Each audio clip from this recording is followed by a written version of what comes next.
okay, the goal is to develop cross-functional relationships. How can I do that and maintain who God created me to be and how he created me to be? What is considered my natural talent? What is my gifting? How is my values, my Christian values? How do I live that out and still create that social network across functions? That's a different question, isn't it? And now all of a sudden, we're focused on what the real issue is instead of my, yuck, I don't want to be like that. And now I'm open to grow. Every phase has different time applications and work values. Now, work values is what is most important in that role. What is most important? If you think about an individual contributor, what's most important for an individual contributor is to do the work. The supervisor's work value, the most important thing, is to get work done through others. You see a shift? Now imagine you're an individual contributor used to focusing on, I do the work, and now you're the manager, and you still do, I do the work. Are you going to be a successful manager? No. You're going to burn out. You're going to complain about your employees. That's what's going to happen because you haven't made the change. Skills, and like I said, skills are something that I think we're a little bit more comfortable seeing.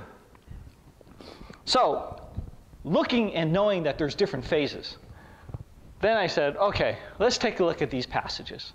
The first one in business would be an individual contributor, and the focus is on completing individual work. That's what an individual contributor does. The next one is the manager. And the manager, the priority is, the work value is to do work through others. You get up to the manager of managers, and their goal, their highest level of work, is to train managers.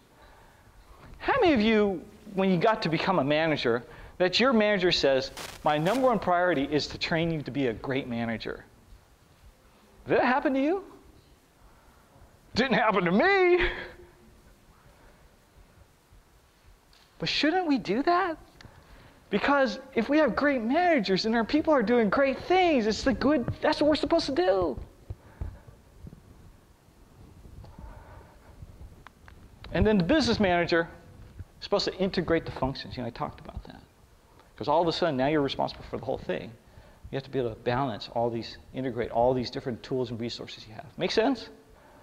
So you can see now, if you look at this, in your role, in order to make the change into the next shift, next level, you see what change you have to make in your thinking? Is this making sense? Okay. If we do the same thing now, we do the same thing with ministry. Exact same thing. Go through the stages. First stage, individual, it means you focus on your personal growth and how you serve, right? That's what you should be focused on. That's the number one thing. And if the Lord calls you to be a leader or small group leader, then what should you do? You should focus on discipling others. The Great Commission talks about go and make what? Disciples. And in fact, the Greek phrasing of that is go disciple the nations. Disciple is a verb, not a noun. So this whole process of discipling is it's an action.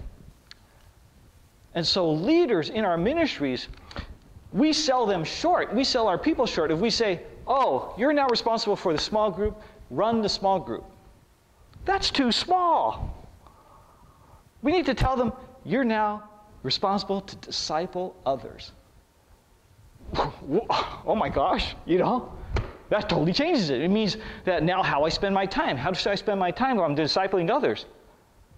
I should spend time with other people. I shouldn't spend time there spending all my time studying so I can lead the group well. I should be spending time discipling others. And so that's my time application. So what should my work value be? My work value should be, instead of having a great meeting, my work value should be, I should be producing great disciples. And then what skills do I need? Do I need skills to lead a group? Yeah. But probably the best skills you could have are how to disciple others. Is this making sense? Yeah? You seeing it? You feeling it? Okay. Then, some of us then, we go on become, we've had great leaders, and then we go on, we become ministry directors. And ministry directors, their goal, their number one thing should be training up leaders who can disciple others.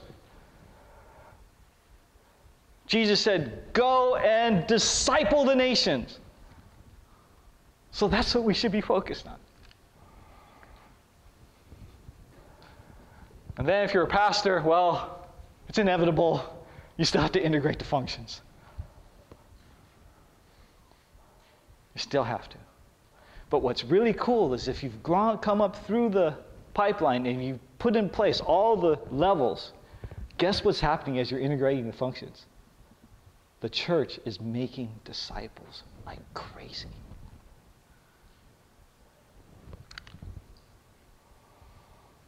Any questions? Yeah. The assumption would be that you can make pivots in your professional and ministry. Mm-hmm. With the assumption being that we are all in profession and Yep. ministry, each one of us. Yep. With the demands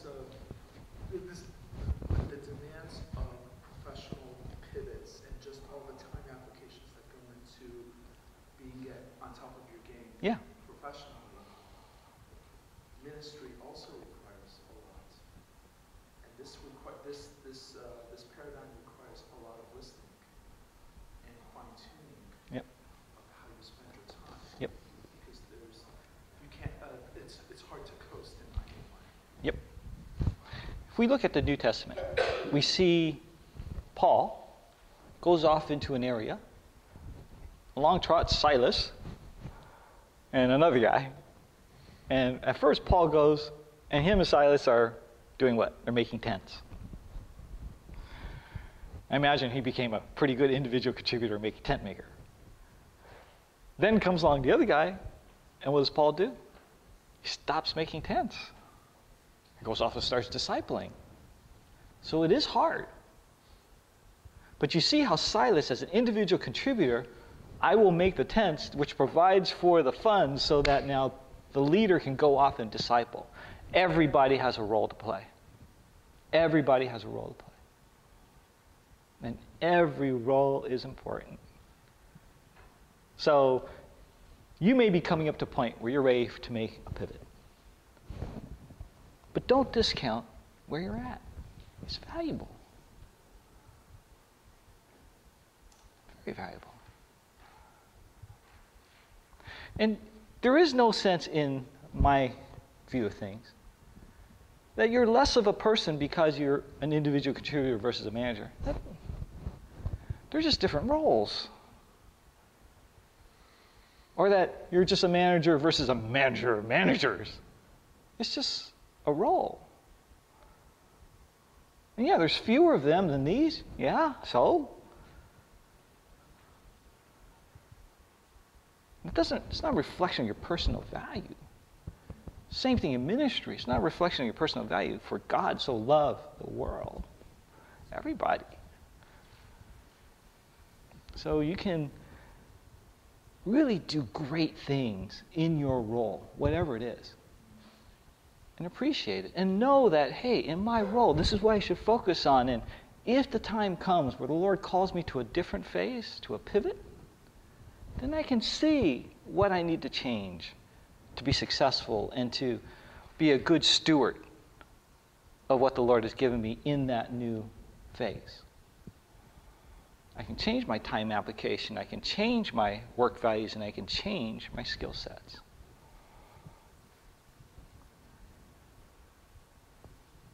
Any other questions? Now I got a question. Yeah. Can the arrows go both ways? Can the arrow go both ways? It seems in ministry sometimes. Can you Make pivots both ways. can you come down like a pachinko machine? Doing, doing, doing, doing. I imagine. It's cool and it's fine, right? It should be the same kind of, we hold it with this, what I tell people is say, you hold it with an open hand, right? God puts it in your hand, woohoo! God takes it away, puts something else, woohoo! Because it's God-given. I mean, how many people can walk around saying, what I have was given by the almighty creator of the universe, personally to me. He gave this to me.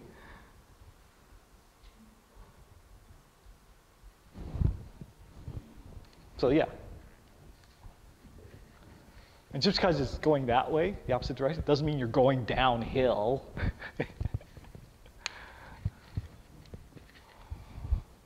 Any other questions? Before I start asking you questions.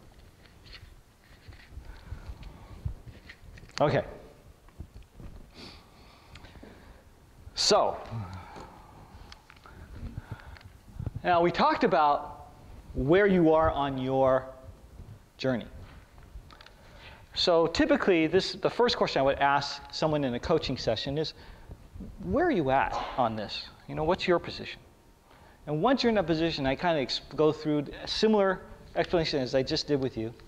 Then I'll say, so what should be your time application in your current role? What should it be? What should you be spending your time on? And what should be the number one priority of your work in your current role? And what skills do you need in your current role? And that's the dialogue we would have. So, since there's 20 or 30 of you, I don't know, I'm going to let you talk amongst yourselves. And so gather up in groups of, I don't know, pair up, I think, if we can. Pair up is probably going to be easier at this juncture. And go through this, say, this is my role, and this is what my time application should be, and this is what is most important in my work, and these are the skills that I should have. Make sense? Okay. What is time application? Time application is what I should spend my time on. What's the most important thing I should spend my time? How should I spend my time? So if I have 8 hours in a day, or 40 hours in a week, how much of my time should be spent on what activity? Okay? This will be a little bit tricky, okay? It'll be a little bit tough. Yeah? Where does the part of taking care of the poor, widows and orphans play in God's commands also? You know, he said to make disciples of all nations, but we also have, you know, the poor, which also need disciples, widows and orphans. Mm-hmm. Oh, yeah. Where does that play? Because I don't see that necessarily as it is in some churches and some areas of society, but I don't see it as, you know, is it graft in what you're saying about discipleship? Or is small groups more important than taking care of the weaker part of society? So I guess I would, the way I look at it is a couple of things. One is disciple the nations does include widows and orphans, everything like that. So when we disciple nations, it means we disciple everyone. And that includes non-believers. We start discipling non-believers. People would say, oh, you can't disciple non-believers because they're not disciples. And I go, well, you got to start somewhere. When you think about Jesus' mission, when he came to the world, when did the disciples believe that when did they receive him as Messiah? It took a while, right? But they were still disciples. So you can start discipling people way before they even can imagine being disciples. So when we disciple nations, we have to think broader. And to think about the widow, the orphan, the person who is homeless, the hungry, the person in prison, and have them wherever they are. That's the starting point. How then do we start applying discipling to them? What does that look like? How can we begin introducing them to the concept of hearing and obeying Christ's commands? One of the things that we do is, I'm a big fan of what I call partnership evangelism. You ever been on a mission trip? Anybody? You know, oftentimes the way churches set up mission trips is come and help the homeless or come and help the orphan. And we go on the mission trip overseas and we help orphans. And it's a great thing. But I've realized something. The greatest change happens not with the orphan, but with me who went. So then I said, well, if a mission trip can change me, how about we bring some non-believers with us on the mission trip and let God change them? And I was at an orphanage in Kenya. Oh, no, in Uganda. And we were at an all-night prayer session, and there was like 50, 100,000 people in this soccer stadium. And there was this Texas businessman comes up. And he says, I need to say something.